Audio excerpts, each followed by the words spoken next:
Hello everyone, I hope you all are well. बेटा आज हम डिस्कस करेंगे आपका chapter number 5।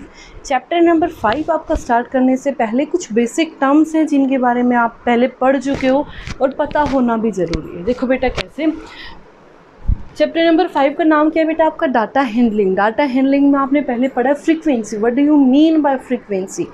Frequency means a number of times a particular observation occur is code, यानी कि एक नंबर आपका कितनी बार रिपीट हो चुका है। ठीक है, एक न्यूमेरिकल वैल्यू, आपकी एक न्यूमेरिकल वैल्यू कितनी बार रिपीट हुई है, वो क्या होती है? उसकी frequency. I hope it is clear to everyone.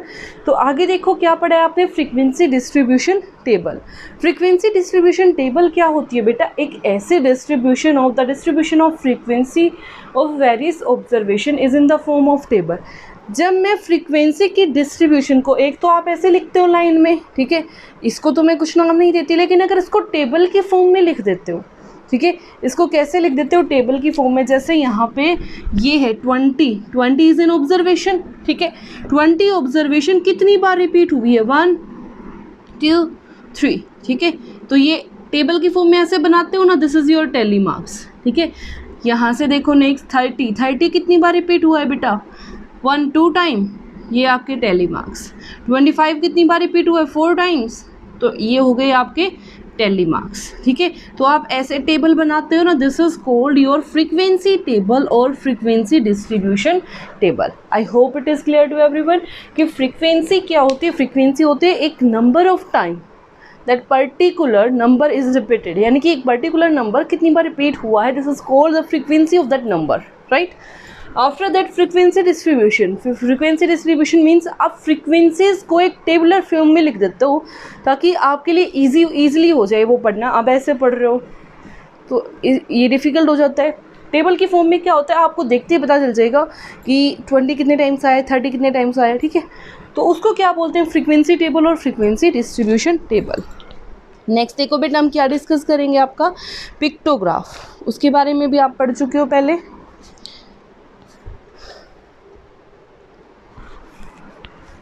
Next है बेटा पिक्टोग्राफ, एक ऐसी इंफॉर्मेशन जिसको आप पिक्चर्स के थ्रू रिप्रेजेंट करते हो। Pictograph,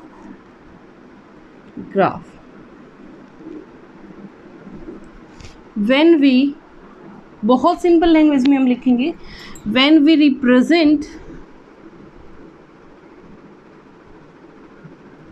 a given information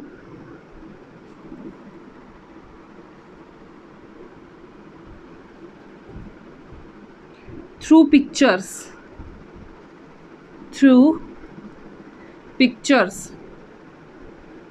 is called pictograph. Pictograph में आप क्या करते थे बेटा? पिक्चर्स के थ्रू आप इंफॉर्मेशन को क्या करते थे?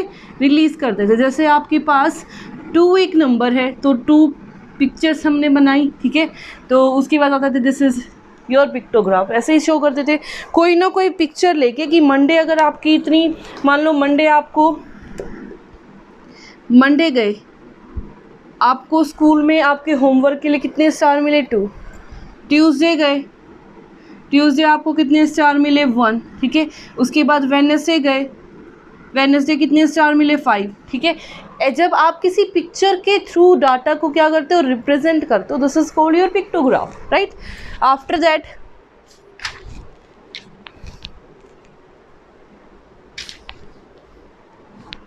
डाटा। अब हम किसके बारे में पढ़ेंगे बेटा? डाटा। सबने पढ़ा होगा, डाटा हैंडलिंग नाम है तो डाटा के बारे में तो पढ़ना जरूरी ना। What you mean by data, ठीक है। तो डाटा क्या होगा बेटा? ध्यान से देखो, data is the information in form of numerical numbers, ठीक है। डाटा क्या होता है? Data is a given information in the form of numerical figures, ठीक है। डाटा क्या होता है? हम अगर बात करें तो डाटा अगर आप पर्टिकुलरली देखोगे तो न्यूमेरिकल वैल्यूज़ की फॉर्म में कोई इंफॉर्मेशन होती है, ठीक है।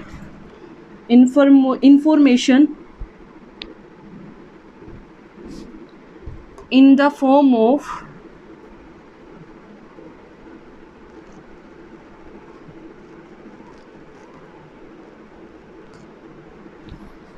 एक ऐसी इंफॉर्मेशन जो आपकी न्यूमेरिकल फिगर्स में गिवन हो। किस में गिवन हो? न्यूमेरिकल फिगर्स में। I hope it is clear to everyone. तो उसको मैं क्या बोल दूंगी बेटा? डाटा। ठीक है, नेक्स्ट आ जाओ।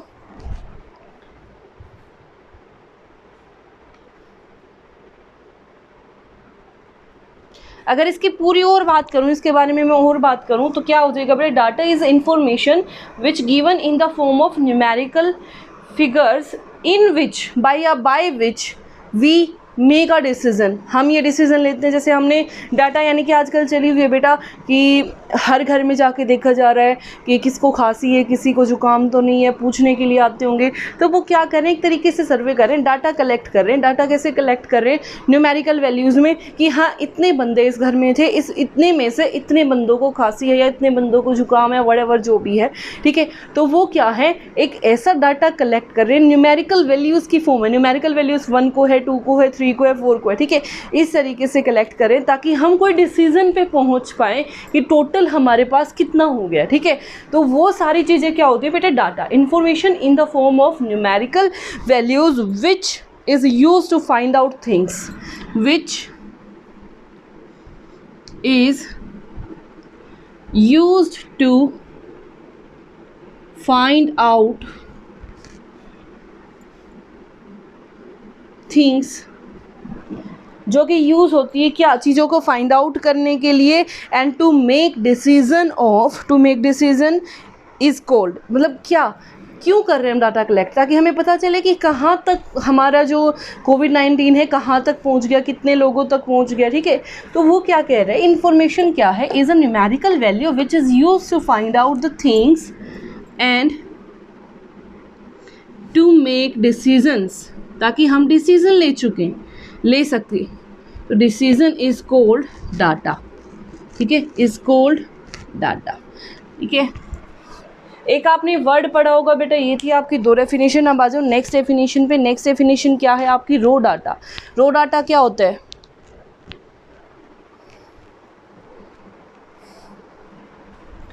ठीक है, आपने पढ़ा होगा डाटा के टाइप के बारे में। रो डाटा, रो डाटा क्या होता है? देखो,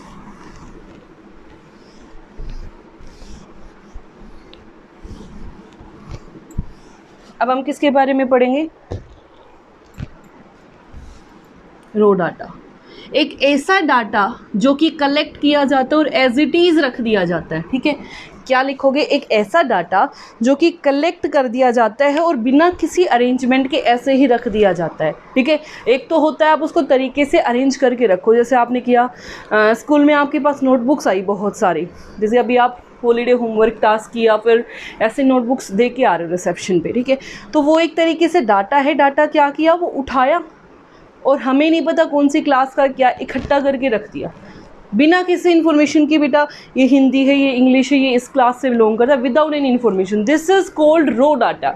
अगर उसी को मैं स्पेसिफिक तरीके से अरेंज करती, ये हिंदी का है 3rd क्लास का है, ये हिंदी है ये 4th क्लास है, ये मैथ्स है ये 5th क्लास। ठीक है, तो उसको एक तरीके से अरेंज करना, this is called your data. ठीक है, तो मैं क्या लिखूंगी यहाँ पे? The data which is collected and put as it is, the data which is collected and put as it is। जैसा वो है मैंने वैसा ही रख दिया, उसके साथ मैंने कोई छेड़छाड़ नहीं की, without any specific arrangement, as it is without any specific arrangement is called raw data। I hope it is clear to everyone। उसको हम क्या बोलते हैं? रो डाटा। ठीक है, आगे देखो,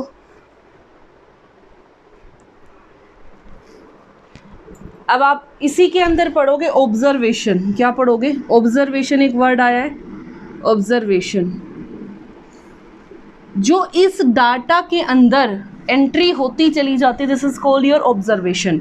यहाँ पे क्या लिखोगे? ईच एंट्री इन ठीक है। जैसे आप 3rd क्लास में आपका कोई भाई है और एक 5th क्लास में, आप 5th क्लास का हॉलीडे होमवर्क सबमिट करने गए, उसी के साथ आपने 3rd क्लास का भी हॉलीडे होमवर्क या नोटबुक आपने क्या करा दी, सबमिट करा दी, ठीक है। तो जो आप नोटबुक सबमिट करा ना 3rd क्लास वाली, जो वो एंट्री हो चुकी है, तो this is called your observation, this is called your observation. तो वो कह रहा है each entry in raw data is called observation, is called observation, ठीक है। हर एक एंट्री किसमें, रो डाटा वाली, ठीक है, जो कि रो डाटा के अंदर एंट्री होती जा रही है, वो हर एक एंट्री को मैं क्या बोल देती हूँ, ऑब्जर्वेशन। नेक्स्ट आ जाओ बेटा। फिर आपने पढ़ा होगा बार ग्राफ के बारे में, डबल बार ग्राफ के बारे में। तो देखो क्या करोगे,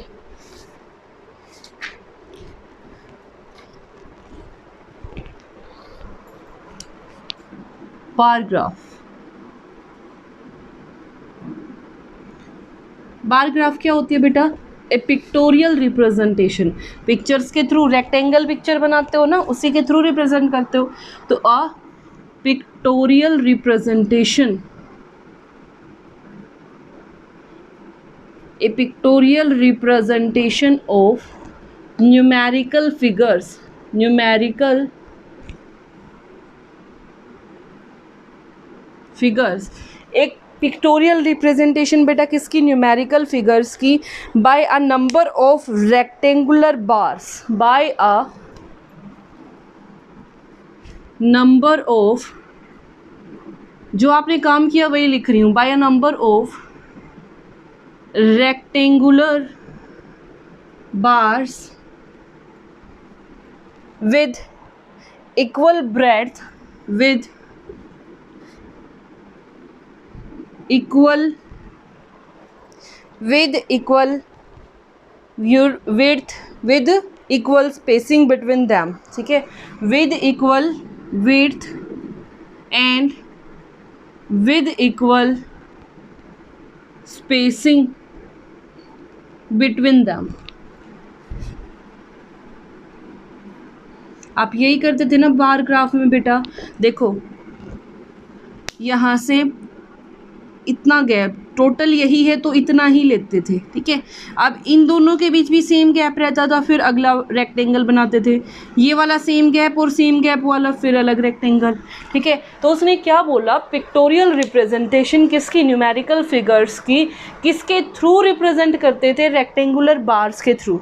ये आपकी क्या है बेटा, rectangular bars with equal width, जिनकी विड्थ क्या होती थी, हमेशा इक्वल, ठीक है, उनको आप अलग अलग विड्थ का नहीं ले सकते। एंड बिटवीन दैम, जो इनके बीच का स्पेस होता है इवन, वो भी क्या होता है, equal, and with equal spacing between them, और उनके बीच में हमेशा क्या होता है, इक्वल स्पेस होता है। This is called your bar graph. उसको हम क्या बोलते हैं बेटा, बार ग्राफ। नेक्स्ट देखो बेटा, और उसके अंदर क्या क्या होता है बेटा, हॉरिजॉन्टल और वर्टिकल लाइन पे, this is your vertical line, this is your horizontal line, this is your vertical line. Vertical और हॉरिजॉन्टल लाइन पे कुछ ना कुछ आप लिखते हो, तो वो भी लिखो।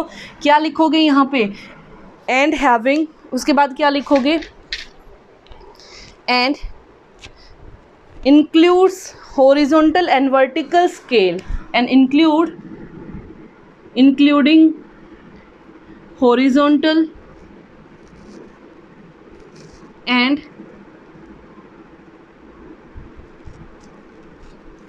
vertical scale, labeling on them, labeling on them, उन पे लेबल लगा रखा होता है ना, आपने लिखा होता है क्या क्या है। यहाँ पे आपने क्या लिखा, नंबर ऑफ मंथ्स, यहाँ पे लिखा नंबर ऑफ पीपल्स, लिखते हो ना सारी की सारी चीज़ें, कुछ ना कुछ लिख के ही तो काम करते हो, ठीक है। तो वो सारी की सारी जो चीज़ें आपने लिखी उनको वर्ड्स में लिखा। वर्ड्स में लिखा कैसे, एक pictorial representation of numerical figures, numerical figures की एक पिक्टोरियल रिप्रेजेंटेशन। पिक्टोरियल रिप्रेजेंटेशन किसकी होती है बेटा, रेक्टेंगुलर बार्स की। रेक्टेंगुलर बार्स के थ्रू आप इसको क्या करते हो, रिप्रेजेंट करते हो, जिनके बीच में इक्वल विड्थ होती है और इक्वल स्पेस होता है। और जो हॉरिजॉन्टल और वर्टिकल लाइन होती है उस पर आप लिखते हो कि आपने क्या बनाया है, किसके बारे में बनाया है, तो वो क्या होता है बेटा बार ग्राफ। नेक्स्ट हम पढ़ेंगे बेटा डबल बार ग्राफ। ठीक है, पहली बात तो बार है, सिर्फ उस पर क्या यूज हो गया डबल, तो उसको भी आप रेक्टेंगुलर बार के थ्रू ही रिप्रेजेंट करोगे, लेकिन सर फर्क सिर्फ इतना है उसमें आप दो चीज़ों को कंपेयर करके चलते हो। ठीक है, आपने पिछली बार पढ़ा था double bar graph. Double bar graph में आप क्या करते थे बेटा, जो आपकी चीज़ें हैं उनको क्या करते थे, कंपेयर करते थे। क्या करते थे, कंपेयर करते थे कि ए टीम ने इतने मार्क्स, ए टीम ने इतना स्कोर किया, बी टीम ने इतना स्कोर किया है। डबल बार ग्राफ बनाने से क्या होता था, आप उसको क्या कर पाते थे, कंपेयर कर पाते थे। ठीक है, अब देखो बेटा क्या लिखोगे डबल बार ग्राफ के बारे में। डबल बार ग्राफ क्या होता है, it helps to compare present more than one kind of information. क्या लिखोगे, it helps to compare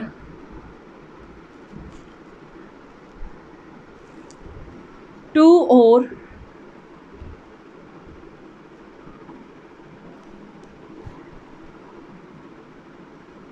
between two information. ठीक है, दो इन्फॉर्मेशन के बीच में क्या करता था बेटा, कंपेयर, कि ए टीम ने कितना स्कोर किया, बी टीम ने कितना स्कोर किया।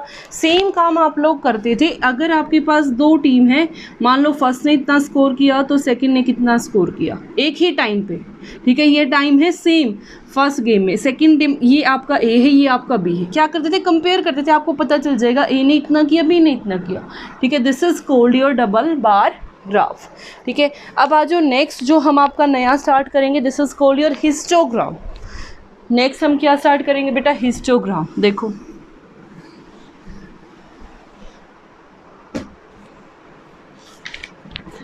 हिस्टोग्राम क्या होता है, देखो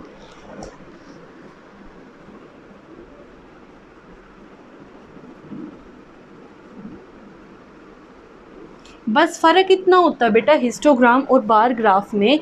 हिस्टोग्राम में आप इक्वल स्पेसिंग देते हो, बीच में क्या देते हो, स्पेस देते हो। यहाँ पे आप स्पेस नहीं दोगे। तो यहाँ पे देखो बेटा क्या लिखोगे, सिंपल सी बात लिखनी है, there is no gap between the bars as there is no gap between the class interval. ठीक है, तो यहाँ पे आप डायरेक्ट लिखोगे कि यहाँ पे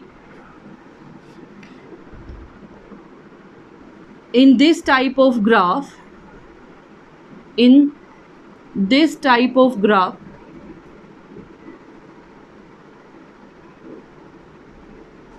in this type of graph there is no gap, there is no gap। आपको डाटा गिवन होगा उसी से पता चल जाएगा बेटा, there is no gap between the bars as there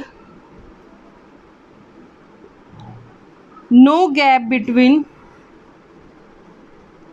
the class interval, the class interval। ठीक है, आपका वहाँ पे डाटा में क्या होता था बेटा, आपको क्लास इंटरवल, जो ये वाला गैप है ना, ये गिवन होता था कि इतने से इतने में इतना गया, यानी कि 10 से 15 में इतना गया, फिर 15 से 20। अब यहाँ पे लगातार दे रखा होगा बेटा, अब 10 से 15 में इतना गया, 15 से 20 पे इतना गया, 20 से फिर 25 पे इतना गया। ठीक है, जो आपके ये गैप है ना, ये गैप नहीं बनेंगे। जो पिछले वाला डाटा था उसमें आपको क्या गिवन होता था बेटा कि 10 से 15 इतना गया, फिर 20 से 25 इतना गया। ठीक है, तो पहले आप ये बनाते थे, फिर आप ये बनाते थे। ठीक है, अब इसमें आपको कोई गैप नहीं दिया हुआ, अगर जो भी डाटा आपको गिवन होगा उसमें डायरेक्ट बोलेगा 10 से 15 इतना गया, 15 से 20 इतना गया, 20 से 25। वहाँ पे ऑलरेडी आपको डाटा में गैप गिवन होता था। तो इस टाइप के ग्राफ में ना तो आपको बीच में क्या मिलेगा, गैप, और ना ही बेटा क्लास इंटरवल में कोई गैप मिलेगा। ठीक है, तो इस टाइप के ग्राफ को क्या बोलते हैं बेटा, हिस्टोग्राम। इसको क्या बोलते हैं, हिस्टोग्राम। बस स्टार्टिंग में आपने ये जिग लाइन शो करनी है। ये जो जिग लाइन है ये क्या है, ये जिग-जैग लाइन का मतलब क्या है बेटा, यहाँ से यहाँ तक आपने डायरेक्ट शुरू किया ना 0 से 10, इसका मतलब क्या है बेटा 0 से 10 आप कोई नंबर शो नहीं कर रहे हो, you are not showing any number between 0 to 10, ठीक है। ये जो जिग-जैग लाइन है इसका मतलब ये है। I hope it is clear to everyone. तो ये था बेटा आपका basic introduction of chapter number 5। उसके बाद पाई चार्ट वगैरह आएंगे बेटा, वो हम नेक्स्ट टाइप पे पढ़ेंगे, ठीक है। आपकी फर्स्ट एक्सरसाइज तक जो आपका रिकैप है, जो आपका इंट्रोडक्शन है, वो यहीं तक है, ठीक है। अगर मैं बात करूँ पाई चार्ट की, चलो एक बार पाई चार्ट भी देख ही लेते हैं। नेक्स्ट डेफिनेशन क्या बेटा, पाई चार्ट। नेक्स्ट जो आपने बनाना है वो क्या है बेटा, पाई चार्ट।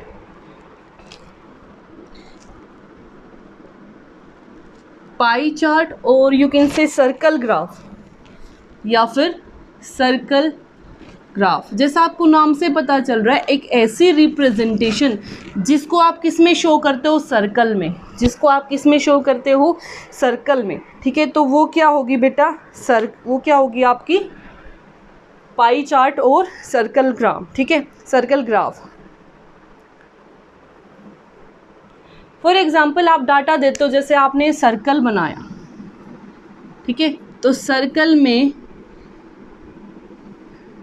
इतना पार्ट, ठीक है, टोटल मैंने इसको 4 पार्ट्स में डिवाइड कर दिया ऐसे, ठीक है। ये पार्ट आपके पास है चॉकलेट, ठीक है, ये आपके पास है फ्रूट्स, ठीक है, ये आपके पास है टॉयज़, ठीक है, ये आपके पास यहाँ पे है चॉकलेट्स हो गए, फ्रूट्स हो गए, टॉयज़ हो गए। इसके बाद ये आपके पास है प्ले, ठीक है, कि इतने बच्चे चॉकलेट खाना पसंद करते हैं, इतने बच्चे फ्रूट खाना पसंद करते हैं, इतने बच्चे टॉय से खेलना पसंद करते हैं, इतने बच्चे प्ले खेलना पसंद करते हैं। तो ये क्या है बेटा आपके पास, सर्कल के थ्रू मैंने आपको क्या दी है, इंफॉर्मेशन दी है ना, कि इतने बच्चे आपका क्या कर रहे हैं, खेलना पसंद कर रहे हैं, फ्रूट खाना पसंद कर रहे हैं, चॉकलेट खाना पसंद कर रहे हैं, ठीक है। तो एक ऐसी इंफॉर्मेशन जो इस तरीके से दी जाए, इसको बोलते हैं पाई चार्ट और सर्कल ग्राफ। इसके बारे में बेटा क्या लिखोगे, ए सर्कल ग्राफ। एक सर्कल ग्राफ क्या शो करता है, ए सर्कल ग्राफ यानी कि इट शोज, क्या शो करता है बेटा, it shows the relationship between, the relationship between a whole and its part, a whole and its part, ठीक है। अगर मैं बात करूं, दिस इज़ योर कंप्लीट, ये कंप्लीट और इसके एक पार्ट में क्या करता है, रिलेशन शो करता है कि अगर मेरे पास टोटल 100 बच्चे थे, तो 100 में से इतने चॉकलेट खा रहे हैं, इतने टॉयज़ टॉयज़ के साथ खेल रहे हैं, इतने वैसे खेल रहे हैं, इतने क्या कर रहे हैं, फ्रूट्स खा रहे हैं, ठीक है। ये क्या कर रहा है, एक रिलेशनशिप बना रहा है, किसमें, होल में और उसके पार्ट्स में। तो ये कंप्लीट है, this is the part of this whole, this is also a part, this is also a part, this is also a part. I hope it is clear to everyone. तो ये था बेटा आपका basic information जो आपको पता होनी चाहिए डाटा हैंडलिंग के बारे में। तो पाई चार्ट बनाना कैसे है, जब हम बनाएंगे, जब हम सीखेंगे, ठीक है। तो ये सारी इन्फॉर्मेशन आई होप समझ आई होंगी, आप लोगों को पता भी चली होंगी अच्छे से। And if you like it then please share it. Thank you so much.